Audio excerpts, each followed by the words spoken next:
Hi everybody. ഈ ക്ലാസ്സിൽ നമ്മൾ പരിചയപ്പെടാൻ പോകുന്നത് fourth sem BA BScക്കാരുടെ Sadabahar Kahaniyan എന്ന ടെക്സ്റ്റിലെ പാർട്ടീഷൻ എന്ന പാഠമാണ്. അപ്പോൾ നമുക്ക് ലേഖകനെ ആദ്യം പരിചയപ്പെടാം. ലേഖക് സ്വയം പ്രകാശാണ്. അദ്ദേഹം ജനിച്ചിരിക്കുന്നത് 20 ജാനുവരി 1947 അദ്ദേഹത്തിൻ്റെ പ്രമുഖമായിട്ടുള്ള കൃതികളാണ് സൂരജ് കബ് നിക്ലേഗ, ആദ്മി ജാത് കാ ആദ്മി, അഗ്ലേ ജനം, പാർട്ടീഷൻ. അദ്ദേഹത്തിൻ്റെ നോട്ടബിളായിട്ടുള്ള വർക്ക്സിന് അദ്ദേഹത്തിന് ഒരുപാട് പുരസ്കാരങ്ങൾ തേടിയെത്തിയിട്ടുണ്ട്. അതിൽ ചിലതാണ് രാജസ്ഥാൻ അക്കാദമി പുരസ്കാർ, കഥാക്രം പുരസ്കാർ, സുഭദ്രാകുമാരി ചൗഹാൻ പുരസ്കാർ. പാർട്ടീഷൻ എന്ന പാഠത്തിൻ്റെ സമ്മറി ആയിട്ടുള്ള രീതിയിലാണ് ഈ വീഡിയോ എടുത്തിരിക്കുന്നത്. അപ്പോൾ നമുക്ക് സമ്മറിയിലേക്ക് കിടക്കാം. इस कहानी में कथाकार ने 1947 के देश विभाजन के आधार पर मुख्य पात्र कुर्बान भाई के इर्द गिर्द अपनी कहानी बुनी है जो एक मुसलमान है. ഈ കഹാനിയിൽ കഥാകാരൻ 1947 ഇന്ത്യ പാകിസ്ഥാൻ പാർട്ടീഷനെ കുറിച്ചിട്ടുള്ള ഒരു കഥയായിട്ടുള്ള രീതിയിലാണ് അവതരിപ്പിച്ചിരിക്കുന്നത്. അതുപോലെ തന്നെ ഇതിൻ്റെ മെയിനായിട്ടുള്ള ക്യാരക്ടർ കുർബാൻ ഭായിയുടെ ചുറ്റുമാണ് ഈ ഒരു കഥ റിവോൾവ് ചെയ്യുന്നത് എന്നാണ് പറഞ്ഞു വന്നിരിക്കുന്നത്. അദ്ദേഹം ഒരു മുസ്ലിമാണ്. യഹ വിഭാജൻ ആജ് ഭി ദേശ് കെ ലോഗോ കെ ബീച്ച് മൗജൂദ് ഹെ. ഇന്നും ആൾക്കാരുടെ ഇടയിൽ ഈ പാർട്ടീഷൻ നിലനിൽക്കുന്നുണ്ട്, എവിടെയും പോയിട്ടില്ല എന്നാണ് ഈ വാക്കിൻ്റെ അർത്ഥം. ജിസെ സ്വയം Prakash ജീനെ is Kahani partition may ഉജാഗർ കർനെ കാ പ്രയാസ് കിയാ ഹെ. ഈ പാർട്ടീഷൻ ഇന്നും ആൾക്കാരുടെ മനസ്സിൽ പ്രജ്വലിച്ചുകൊണ്ടാണ് നിൽക്കുന്നത്, മനസ്സുകളിൽ ഇന്നും അതേപോലെ നിലനിൽക്കുന്നുണ്ട്. ഇതിനെക്കുറിച്ചിട്ടുള്ള ഈ കഹാനിയാണ് സ്വയം പ്രകാശ് ജി പറയാൻ ശ്രമിച്ചിരിക്കുന്നത്. ഓക്കെ. कहानी की शुरुआत में छोटे से कस्बे आज़ाद चौक में कुर्बान भाई सफ़ेद पैजामे और कमीज़ में अपनी किराने की दुकान में भीड़ से घिरे दिखाई पड़ते हैं. സ്റ്റാർട്ടിങ്ങിൽ കുർബാൻ ഭായി ആസാദ് ചൗക്കിലുള്ള അദ്ദേഹത്തിൻ്റെ ചെറിയ കടയിൽ വൈറ്റ് കളർ ഷർട്ടും പൈജാമയും ഇട്ടിട്ട് തിരക്കിൻ്റെ ഇടയിൽ സാധനങ്ങൾ പൊതിഞ്ഞു കൊടുക്കുന്നതായിട്ടാണ് കാണപ്പെടുന്നത്. कुर्बान भाई की किराने की दुकान बहुत मशहूर है क्योंकि लोग बड़े बड़े दुकानों को छोड़कर कुर्बान भाई के किराने की दुकान से ही अपने सामान ले जाते हैं.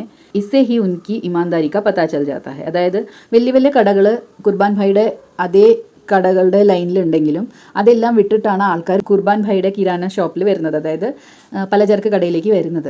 അപ്പോൾ ഇതിൽ നിന്ന് തന്നെ നമുക്ക് കുർബാൻ ഭായ് വളരെയധികം ഓണസ്റ്റ് ആണ്. അതുപോലെ തന്നെ അദ്ദേഹത്തിൻ്റെ സാധനങ്ങളിൽ ഒന്നും മായം കലർത്തുന്നില്ല എന്ന് നമുക്ക് മനസ്സിലാവും. അതുകൊണ്ട് തന്നെയാണ് ആൾക്കാർ അദ്ദേഹത്തിൻ്റെ ഈ ചെറിയ കടയിലേക്ക് വരുന്നത് എന്നാണ് ലേഖക് പറയുന്നത്.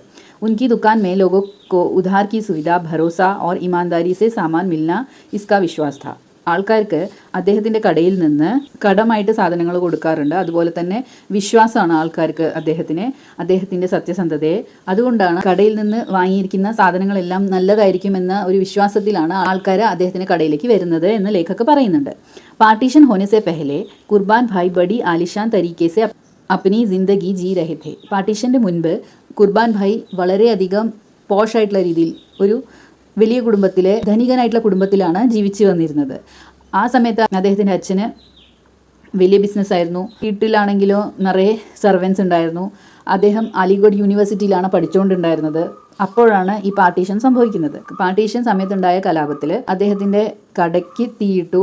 അതുപോലെ തന്നെ അദ്ദേഹത്തിൻ്റെ റിലേറ്റീവ്സ് ആയിട്ടുള്ള ആൾക്കാർ റിഷ്തേദാർ പാകിസ്ഥാൻ ഭാഗ് ഗയെ, പാകിസ്ഥാനിലേക്ക് ഓടിപ്പോയി അദ്ദേഹത്തിൻ്റെ റിലേറ്റീവ്സ്. ദോ ഭായിയോ കാ കത്തിൽ ഹോ ഗയാ ജിസ്കെ സദ്മേ സെ പിതാനെ ഘാട്ട് പക്കഡ്ലി ഓർ മർ ഗയെ.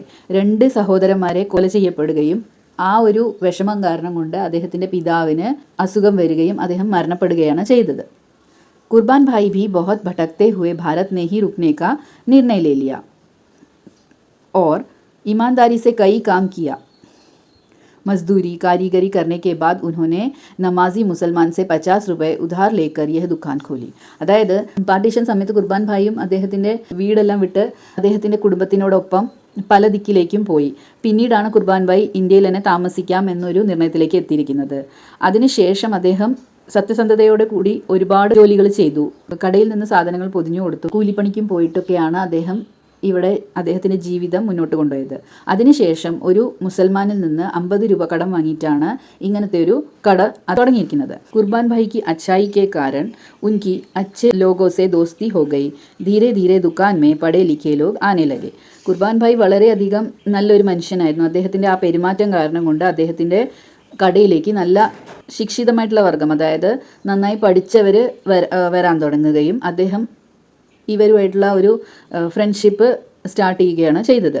ഹിന്ദു മുസൽമാൻ എന്ന വേർതിരിവില്ലാതെ അദ്ദേഹം മനുഷ്യത മാത്രം, ഹ്യൂമാനിറ്റിയുടെ ബേസിസിൽ മാത്രം അദ്ദേഹത്തിൻ്റെ കട മുന്നോട്ട് കൊണ്ടുപോവുകയാണ് ചെയ്തത്. അതുകൊണ്ട് തന്നെ അദ്ദേഹം വളരെയധികം പെട്ടെന്ന് ഫേമസ് ആവുകയാണ് ചെയ്യുന്നത് അദ്ദേഹത്തിൻ്റെ ഷോപ്പ്. तब एक दिन गोमिया नामक एक बैलगाड़ी वाला आकर कुर्बान भाई के दुकान के सामने अपने बैलों को खोलकर चबूतरे पर गाड़ी का अगला हिस्सा टिका देता है, जिस पर कुर्बान भाई गाड़ी को किनारा करने कहते हैं. ആ സമയത്തായിരുന്നു ഒരു ദിവസം ഗോമിയ എന്ന് പറഞ്ഞ ഒരു ബൈൽഗാഡി, അതായത് കാളവണ്ടിക്കാരൻ, കുർബാൻ ഭായിയുടെ കടയുടെ മുമ്പിൽ വന്ന് അദ്ദേഹത്തിൻ്റെ കാളകളെ അയച്ചുവിട്ട് ആ കാളവണ്ടി അവിടെ കെട്ടിയിടുകയാണ് ചെയ്യുന്നത്. അപ്പോൾ കുർബാൻ ഭായി പറയുകയാണ് ഈ കാളവണ്ടി കുറച്ചൊന്ന് സൈഡിലേക്ക് മാറ്റി കെട്ടാൻ. പക്ഷേ വക്കീൽ ഊക്ചന്ദ് പറഞ്ഞ ആളുടെ ഒരു തൊഴിലാളിയായിരുന്നു ബേൽഗാഡി വാല. അതുകൊണ്ട് തന്നെ കുർബാൻ ഭായി പറഞ്ഞതൊന്നും ആ ഗാഡി വാല കേട്ടില്ല. इങ്ങനെ ആയപ്പോൾ കുർബാൻ ഭാई खुद वह काम करने लगे, जिस पर कुर्बान भाई के चश्मे को नोच लिया और धक्का मुक्की में कुर्बान भाई गिर पड़े. അപ്പോൾ ഇങ്ങനെ ആകുന്ന സമയത്ത് കുർബാൻ ഭായി തന്നെ ആ കാളവണ്ടി മാറ്റാൻ ശ്രമിക്കുകയും ആ കാളവണ്ടി മാറ്റാൻ ശ്രമിക്കുന്ന സമയത്ത് ഈ ഗോമിയ പറഞ്ഞ ആള് അദ്ദേഹത്തിൻ്റെ കണ്ണട വലിച്ചു ഊരുകയും അദ്ദേഹത്തിൻ്റെ തട്ടി താഴെ നിലത്തിടുകയാണ് ചെയ്യുന്നത്. तभी वकील आकर पूछताछ पर गोमिया कहता है कि मुझे इस मियाँ ने मारा. മിയാ ശബ്ദ സുൻകർ കുർബാൻ ഭായി സദ്മേ ചലേ ഗയേ. വക്കീലിൻ്റെ തൊഴിലാളിയാണല്ലോ ഈ ബേൽഗാഡി വാല, അതുകൊണ്ട് വക്കീൽ വന്ന് ചോദിക്കുകയാണ് എന്താ സംഭവിച്ചത് എന്ന്. അപ്പോൾ ഈ കാളവണ്ടിക്കാരൻ തിരിച്ചു പറയുകയാണ് മുझे ഇസ് മിയാനെ മാറ. മിയ എന്ന് വെച്ചാൽ മുസ്ലിം സഹോദരങ്ങളെ അവരെ അഭിസംബോധന ചെയ്തുകൊണ്ട് ഉള്ള ഒരു വാക്കാണ്. അതുകൊണ്ട് തന്നെ ഇത്രയും കാലത്തിൽ ആരും കുർബാൻ ഭായിനെ ഭായി അല്ലാതെ മിയ എന്ന രീതിയിൽ വിളിച്ചിട്ടില്ല. ഈ ഒരു വാക്ക് കേട്ടതോട് കൂടിയിട്ട് അദ്ദേഹത്തിന് വളരെയധികം സങ്കടം വരികയാണ് കുർബാൻ ഭായിക്ക്. അതാണ് ആ വാക്യങ്ങളിൽ പറഞ്ഞിരിക്കുന്നത്. കുർബാൻ ഭാई को लगता है कि इतने सालों से कमाई गई इज्जत, प्यार और प्रतिष्ठा जैसे मिट्टी में मिल गई हो. ഇത്രയും കാലമായിട്ട് അഭിമാനത്തോടു കൂടിയിട്ട് ജീവിച്ച കുർബാൻ ഭായിക്ക് വളരെയധികം വിഷമം തോന്നുകയാണ്. അത് കാരണം ഈ മുസ്ലിം ആയിട്ടുള്ള രീതിയിൽ അദ്ദേഹത്തിനെ കണ്ടതുകൊണ്ട്, ഒരു മനുഷ്യനായിട്ടുള്ള രീതിയിലല്ല അദ്ദേഹത്തിനെ അഭിസംബോധന ചെയ്തിരിക്കുന്നത്, ഒരു മുസ്ലിം ആയിട്ടുള്ള രീതിയിലാണ് ഗാഡിവാല കുർബാൻ ഭായിയെക്കുറിച്ച് പറയുന്നത്. അപ്പോൾ ഭായി ഒരു ക്ഷണത്തിൽ തന്നെ മിയ ആയിട്ട് മാറി. एक ही क्षण में कुर्बान भाई बदल के मियाँ बन गए थे. विभाजन पर अगर वह पाकिस्तान भाग गए होते तो अच्छा होता, ऐसा उस क्षण में വേ സോച്ച്തേ ഹെ. അതായത് പാർട്ടീഷൻ സമയത്ത് പാകിസ്ഥാനിലേക്ക് ഓടിപ്പോയാൽ മതിയായിരുന്നു എന്ന് ആ ഒരു നിമിഷത്തിൽ കുർബാൻ ഭായിക്ക് തോന്നുകയാണ് ചെയ്യുന്നത്.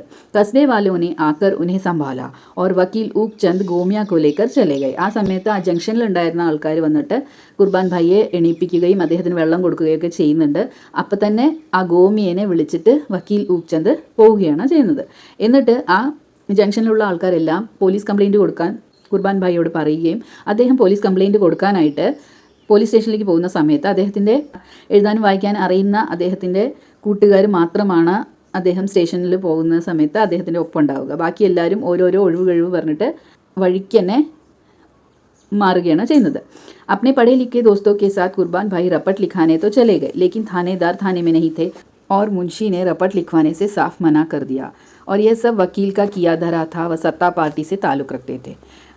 പോലീസ് സ്റ്റേഷനിലേക്ക് പോകുന്ന സമയത്ത് അവിടെ ഇൻസ്പെക്ടർ ഉണ്ടാവില്ല. അതുപോലെ തന്നെ മുൻഷി അദ്ദേഹത്തിൻ്റെ റിപ്പോർട്ട് എഴുതാൻ വിസമ്മതിക്കുകയാണ് ചെയ്യുന്നത്. ഇതെല്ലാം വക്കീൽ ഊക് ചന്ദിൻ്റെ ഒരു കളിയായിരുന്നു. അദ്ദേഹം റൂളിംഗ് പാർട്ടിയുടെ ആളായതുകൊണ്ടാണ് ഇങ്ങനെയൊക്കെ സംഭവിച്ചത് എന്ന് പിന്നീടാണ് കുർബാൻ ഭായിക്ക് മനസ്സിലാവുന്നത്. इसके बाद कुर्बान भाई अपने पढ़े लिखे दोस्तों से कटे रहने लगे. इस लड़ाई से थक गए. ഇതിന് ശേഷം അദ്ദേഹത്തിൻ്റെ ആ ഫ്രണ്ട്സിനോട് കുറച്ച് അകലം പാലിക്കുകയും അതുപോലെ തന്നെ പിന്നീട് റിപ്പോർട്ട് എഴുതിപ്പിക്കാനോ കംപ്ലയിൻറ്റ് കൊടുക്കാനൊന്നും കുർബാൻ ഭായി പോകുന്നില്ല. കുച്ച് ഹി ദിനോമേ ആസാദ് ചോക്ക് കാ നാം ബദൽക്കർ സഞ്ജയ് ചോക്ക് ബനാ ദിയ ഗയ. കുറച്ച് ദിവസങ്ങൾക്ക് ശേഷം ആസാദ് ചോക്ക് മാറിയിട്ട് അത് സഞ്ജയ് ചോക്കായിട്ട് മാറുകയും ഇതിൽ ലേഖക് സാങ്കേതികമായിട്ടുള്ള രൂപത്തിൽ പറയുന്നുണ്ട്. ലാസ്റ്റ് എങ്ങനെ കാണിക്കുന്നതെന്ന് വെച്ചാൽ सांकेतिक रूप से लेखक इस कहानी के अंत में कुर्बान भाई को लतीफ़ भाई के साथ शुक्रवार के दिन अपने दुकान में ताला लगाकर टोपी पहने हुए मस्जिद जाता देखते हैं. സാങ്കേതികമായിട്ടുള്ള രീതിയിൽ ലേഖക് ഇതിനെ എൻഡ് ചെയ്യുന്നത്, ഈ ഒരു കഹാനിനെ എൻഡ് ചെയ്യുന്നത് കുർബാൻ ഭായി ലത്തീഫ് ഭായിയോടൊപ്പം ടോപ്പി പെഹൻകർ, അതായത് തൊപ്പി ഇട്ടിട്ട് പള്ളിയിലേക്ക് വെള്ളിയാഴ്ച കടയടച്ച് പോകുന്നതായിട്ടാണ് കാണിക്കുന്നത്. അപ്പോൾ ഇതിൽ നിന്ന് നമ്മുടെ പാർട്ടീഷൻ ആൾക്കാരുടെ മനസ്സുകളിൽ ഇന്നും ജീവിച്ചിരിക്കുന്നുണ്ട്, ഇന്നും നിലനിൽക്കുന്നുണ്ട് എന്ന് കാണിക്കാനാണ് ഇവിടെ ഈ ഒരു എൻഡിങ് കഹാനിയിൽ കാണിച്ചിരിക്കുന്നത്. മനുഷ്യതയോട് കൂടിയിട്ട് പെരുമാറിയാലൊന്നും പോരാ, അവരുടെ മുസ്ലിംസിൻ്റെ ആൾക്കാർ മുസ്ലിംസിൻ്റെ ഒപ്പം നിന്നാൽ മാത്രമേ ഒരു രക്ഷയുണ്ടാവുകയുള്ളൂ എന്ന് കുർബാൻ ഭായി തിരിച്ചറിഞ്ഞതായിട്ടാണ് ഈ ഒരു രീതിയിൽ എൻഡിങ് കാണിക്കുന്ന സമയത്ത് ലേഖക് സാങ്കേതികമായിട്ടുള്ള രൂപത്തിൽ പറഞ്ഞു തരുന്നത്. അപ്പോൾ ഇത് ചെറിയൊരു ഇൻസിഡൻ്റ് ആയിട്ടുള്ള രീതിയിലുള്ള ഒരു കഹാനിയാണ്. ഇതിൽ പറഞ്ഞിരിക്കുന്ന എല്ലാ കാര്യങ്ങളും നിങ്ങൾക്ക് മനസ്സിലായെന്ന് വിചാരിക്കുന്നു. ഈ എക്സ്പ്ലനേഷനിൽ നിങ്ങൾക്ക് എന്തെങ്കിലും ഡൗട്ടോ സജഷൻസോ ഉണ്ടെങ്കിൽ തീർച്ചയായിട്ടും കമൻറ്റ് ബോക്സിൽ പറയൂ. എൻ്റെ വീഡിയോകൾ നിങ്ങൾ ഇഷ്ടപ്പെടുന്നുണ്ടെങ്കിൽ ലൈക്ക് ചെയ്യൂ, ഷെയർ ചെയ്യൂ, സബ്സ്ക്രൈബ് ചെയ്യൂ. താങ്ക്